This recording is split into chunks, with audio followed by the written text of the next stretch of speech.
Hi, my name is Amber, and this is Psychological Disorders in the Movies Part 2. The movie I watched for this project was called Brothers, and the psychological disorder that was portrayed in this film was post-traumatic stress disorder, or PTSD. At the start of this film, we are introduced to Sam, his wife Grace, and their two daughters. Sam is leaving to pick up his brother Tommy, who has been released from jail. You learn that the family is not that fond of Tommy because he's not anything like Sam. As the whole family is having dinner together for the first time since Tommy's release, you learn that Sam is being deployed to Afghanistan for a second time. Once he arrives in Afghanistan, you see Sam and his men in a helicopter. And they are saying how they have 3 minutes to land until they land. Suddenly, something goes wrong and a man is thrown from the helicopter. And everyone is trying to figure out what is going on. But you do end up hearing the helicopter crash. Grace is then informed that her husband has been killed. And you see the whole family in mourning. Tommy steps in to help Grace, and the girls get back into a normal routine of life. He helps them fix up the kitchen, takes the girls ice skating, and becomes a wonderful friend and uncle. But as the audience, we learn that Sam is not actually dead. Him and another Marine have been captured. They are tortured daily for what we learn is at least 2 months. At one point, Sam is taken out of the hole that they've been kept in and is brought out and told to kill his fellow soldier. They tell Sam that if he doesn't kill this soldier, that they will kill them both. Out of desperation and a will to live, Sam kills this other soldier. The next time we see Sam, the men that have captured him are being shot at by more U.S. soldiers. Sam gets free and is taken home to his family. Once he gets home, you can tell that something is wrong and he's just not his normal self anymore. He shows deviance in his behavior because any little noise he hears makes him think that someone is out to get him. He shows dysfunction because at one point he just left his family and didn't come back until the next day. Distress is another behavior that is shown because he doesn't talk to his wife and his daughters become very scared of him. He also becomes a danger to his family. In one scene, he breaks all the cabinets in the kitchen and ends up pulling out a gun. The cops are called by his dad, and he walks outside and almost commits suicide. You see Sam go through a couple different symptoms of PTSD. These include having negative feelings and hyperarousal.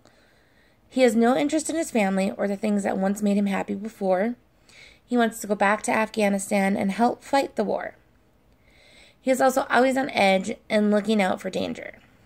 He hears a dog bark and gets scared, thinking that someone is there to hurt him.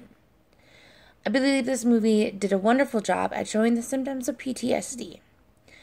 After researching PTSD, I did learn that other symptoms include reliving the events and avoiding situations that remind you of this event. In this movie, you don't see these other symptoms happen, but it doesn't mean that it's a bad representation of this disorder. A couple of the factors of PTSD that are shown in this movie include combat and traumatic experiences. Sam has previously been to combat, and he has been to Afghanistan prior to being deployed this time. He also experiences at least 3 traumatic events after being deployed. There's the helicopter crash, he's captured and tortured, and finally he kills his fellow soldier to stay alive. You learn in the film that Sam is supposed to be going to counseling, yet you never see him attend. However, after the cops are called, he is placed in a hospital and is only allowed to talk to his wife for about a half an hour at a time. You never learn if he is attending counseling or not, but you just kind of assume since he's in this hospital getting the help that he needs. There are two main types of treatment for PTSD, and these include psychotherapy, counseling, and medication. His disorder had a major impact on his family. His daughters became scared of him. He wouldn't talk with his wife or his family about how he felt or what was going on, and she worried about him all the time. His father could tell that something was wrong and ended up being the one that called the cops on him. I do believe that this disorder was realistically portrayed. He was very paranoid after coming home. You could tell that he felt very guilty about what he did. There were times he would say, "Do you know what I had to do to get home to this family?" He also lost all emotion to anything going on at home and would get angry over the simplest things. I think living with PTSD would be extremely difficult. To think that people are after you or to relive the same experience over and over again would be so hard. After also losing interest in all normal activities would be difficult. I can't imagine what it would be like for me to not want to spend time with my family and my grandson or go out and take the pictures that I absolutely love to take. I really enjoyed this movie. The script was wonderfully written and the actors did an amazing job. After learning about PTSD and the effects it can have on a person, I believe the movie was almost spot on. They could have added a few more aspects of the disorder, like you could have seen him and see him having some flashbacks of what happened. But other than that, it was a great movie and I would watch it again. After watching this movie and doing the research to follow up, I have learned a lot of things about PTSD. These include things like more women are affected by it, and also 7.7 million Americans over the age of 18 are affected by PTSD. So what is PTSD? Well, everyone has that fight or flight response. It is a natural response to protect a person from harm. However, in some people, this response is overridden and they continue to experience the trauma even when there is no danger.